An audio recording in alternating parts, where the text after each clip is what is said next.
Hey there, you guys. I'm back again. Know it's been a while since I made a video for you guys, and today I decided to make a video because I really want to talk about the top 10 movies that I watched this year in 20. I also want to advertise my IMDb page, which you will be able to find in the description below. Um, so what were my top 10 movies of 2016? I'm going to start from the bottom and then go move all the way up to the top. So starting off with number 10, in my number 10 spot I have Manchester by the Sea. This was an interesting movie because I wasn't ever planning to watch it really. I saw the trailers for it. They didn't really interest me that much. I am a big fan of a lot of Oscar contender movies, but I haven't seen a lot this year. I'm planning to see them throughout the rest of January because that's when most of them really go wide. The ones that I really been wanting to see go wide, like Monster Calls and um, the new anime one, Your Name. Those movies, those go wide in January. Throughout January at least. So does Moonlight, I think, which I've been really dying to see and I can't find anywhere. But anyway, I went on to go see Manchester by the Sea, and I kind of came out of it really all right with it. I was like, "Hey, this was a good experience. This was a good film. It wasn't gonna be in my top five, but it was a good film. I thought it wasn't the best film of the year for me. I didn't come out like, oh my god, Manchester by the Sea was amazing. But I did like it. I really had a lot of fun with it. So what's my number 9 pick? Nine is gonna be Rogue One, a Star Wars story. Um, Surprisingly, it's still kind of like in the bottom half here, even though it's a Star Wars film, because I did have some problems with Rogue One, narratively speaking. The entire first half is a little slow. Um, and it's weird because I really love the book Catalyst a lot, and I felt that a lot of stuff in Catalyst should have been like if they had opening crawl, probably all that stuff would have been in there. Because I thought it would have helped better explain to viewers who haven't read the Catalyst book, which I gave 5 stars in my Goodreads account. Um, give some more depth to what was going on here, but it really did, and it kind of, to me, it hurt some people's enjoyment of the film. I felt like it made it hard for me to really put this higher up in the list than I probably wanted to. But this doesn't make the top 10. I do really like it. It has an amazing third act. Um, you've probably heard about it before. Those great space battles, Darth Vader scenes, all of that. All that was great. I loved all of it in the film, and it worked. Everything about it.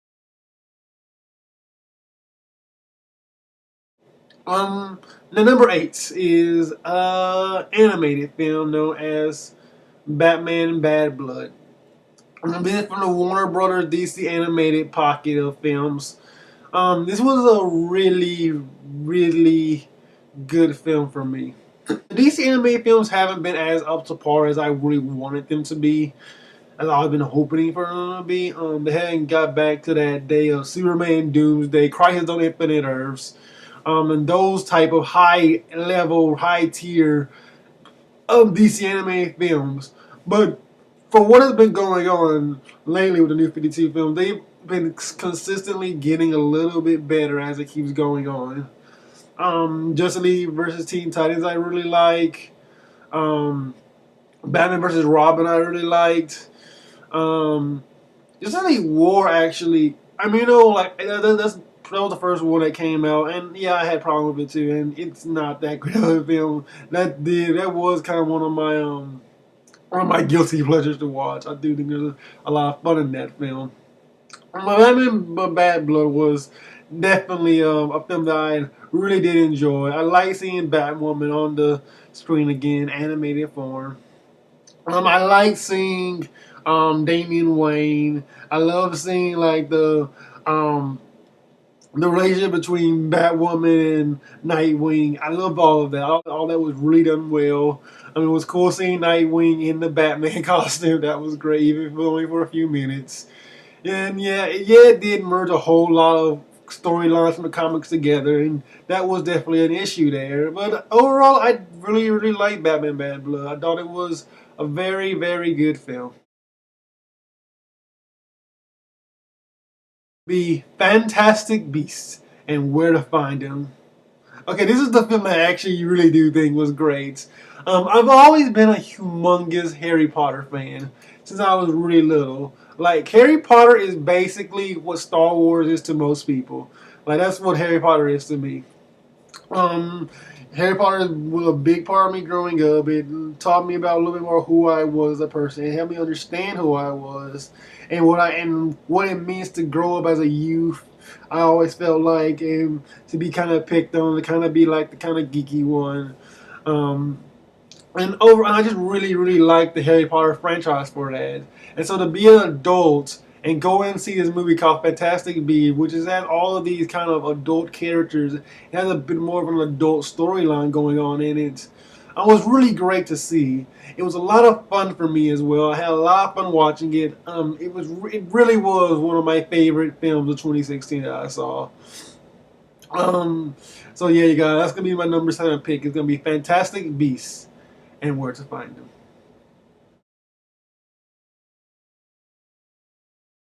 Is Sing Street. Sing Street was a film that I didn't watch in theaters, sadly. I had saw it on Netflix, and I had heard about Sing Street before. I hadn't watched it yet, sadly, but I did want to check it out. I did hear a lot of good reviews for it, and it's a movie called Sing Street. It's gonna have some musical numbers in it. But I didn't know a whole lot about the storyline. Man, did I wish I had seen this in theaters when it first came out because um, it's so much fun. Like that was the first thing I noticed about it. It is like when you first see it, you can tell that this is set in um back in time a little bit. It is a timepiece. It's set in the 80s, and there's the way that everyone's dressed. It feels very Back to the Future is almost, even though like they're in a different country. They're in a country known as Dublin. Um, Everything about it was really well done to me. I love the relationship between the two, the girl and the boy, and their romance that blossomed through it. I loved all the songs in it, especially there was this one song that is like this kind of like flashback or like kind of like hallucination sequence where there's a song, and if you do not get Back to the Future vibes from like when Marty McFly was singing that song in Back to the Future, like oh I can't say know what to say about that because that it was really amazing. It was a whole lot of fun. I had a lot of fun watching this Sing Street. It was definitely one of the funnest movies I had watched that year, and I really wish they could have made it in my top 5. But these 5 I did think were a little bit better than Sing Street, even though Sing Street was just a joy to watch from beginning to end. It was a joy. Um, so 5 pick is gonna be Batman: Return of the Cape Crusaders. So everyone remembers like the Adam West, Batman,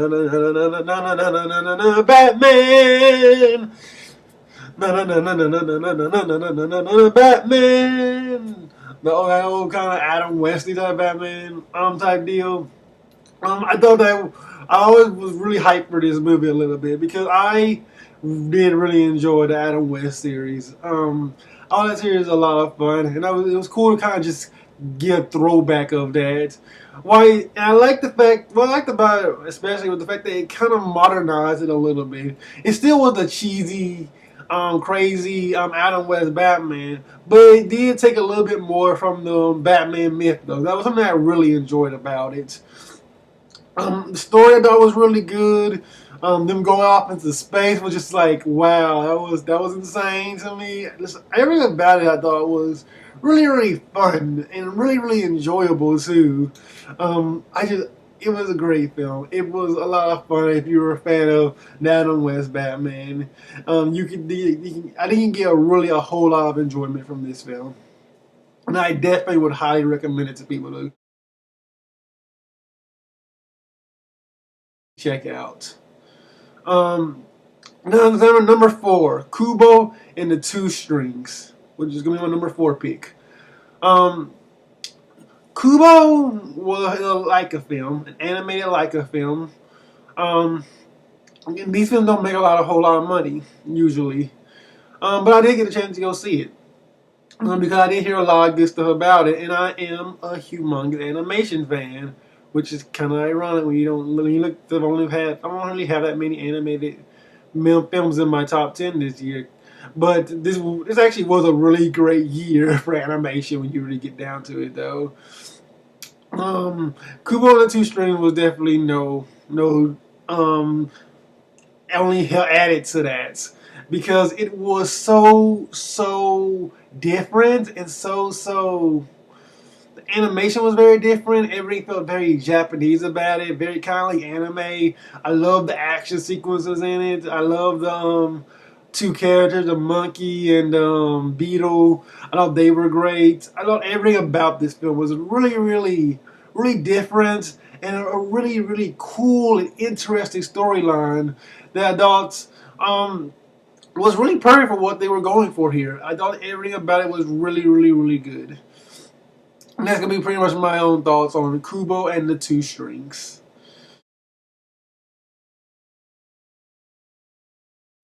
So then are my top 3 picks, and number 3 is gonna be going to what came right earlier this year, which was 10 Cloverfield Lane. Oh my God, this was a really creepy, insane film. I had when Ginger Abrams first saw the trailer for it, and they were saying they were connected to the Cloverfield franchise. I didn't really think much of it because I didn't really like the first Cloverfield honestly that much. I thought it was kind of dumb to me. I thought the monster was kind of stupid too. Um, but the idea of this film, 10 Cloverfield Lane, when I had to go see it, it was almost a masterpiece to me. It was so dark and so creepy, and everything about it, it just stuck with me throughout this entire year. Just the way it did everything, the way it told its story, the fact that it felt so closed in and like such a small tier film. I thought that was really well done. Everything about this film was well done. Really, it knew how to ratchet up tension. It knew how to um, have all of these kind of dimension to these characters, and be able to make you wonder what's really going on here. It was very everything about it was so mysterious, and I thought everything about it was really well done. It was it definitely was getting really close to being in my top film of the year originally. But these two, thinking about it, really did enjoy more. And so, number 2, Zootopia. Zootopia is a film that I still to this day I hope wins Best Animated Picture. Because what Zootopia does and how interesting the story is, like the way it tackles racism, and all the problems that are going on in our world today, I thought it was really clever and really interesting. There was so much dimension to all these characters, and just everything about Zootopia felt very real. And it wasn't trying to beat you over the head with a message like some films do when they have these little messages about racism and stuff. They don't try to beat you over the head with it. It's just a part of the story. It's a part of the story. One thing I like about films like Wall-E, has an environmental message, but it doesn't beat you over the head with it because it has also this theme of romance in it. Zootopia is pretty much the same way, where you have this kind of racist society that's being put on the forefront, but it's really just a story about a little rabbit wanting to become a police officer. I thought that was really cool because you both can see it as both a film about racism and you can see it as just a fun animated picture. And I really liked that about Zootopia. I thought it was a really fun film. It definitely got 10 out of 10 for me. Um, and it was just a whole lot of fun. And number 1 pick of the year, it's been a number 1 pick for a while. I've seen a lot of films this year. I've seen close to about 40 films this year. Um, and this, even after seeing all those 40 films, this is still my favorite film of the year, and that is Deadpool. Deadpool is a really neat comic book film because it's not a typical comic book film. And that was the thing I liked so much about it. We have so many comic book films coming out this year because of Marvel and DC, and I guess the X-Men franchise as well, and how they keep making all these X-Men movies.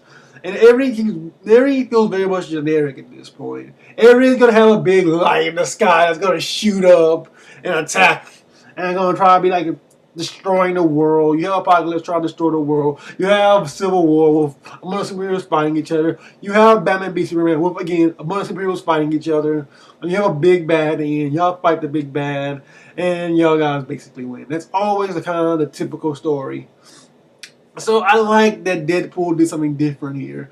I love that it made fun of those tropes and tried to do something different with the genre that hadn't already been done. Because and much as I like comic book films, much as I like superheroes in general, um, eventually it's gonna get stale because if you keep getting the same type of story over and over and over that we've seen a billion times, it's gonna get stale. So it was great that Deadpool came along and took the comic book superhero genre and turned it on its back and twisted it around and did something totally new with it. By choosing to make it a romantic comedy, basically set in a superhero world. I love that about Deadpool. I love everything about it. It was a really fun film, really enjoyable watch, and everything about it was just great. So for me, my favorite film of the year, till this day, is gonna be Deadpool. So anyway, guys, this is my top 10 of 2016. I know what you guys' top 10 was in the comments below. And please subscribe for more reviews and hit that little ring thing to get on updates about when I create videos. Cause I definitely am gonna start creating videos again. It may not be for a little while, but I'll definitely keep making videos. So you guys, I'll catch you guys later and peace out.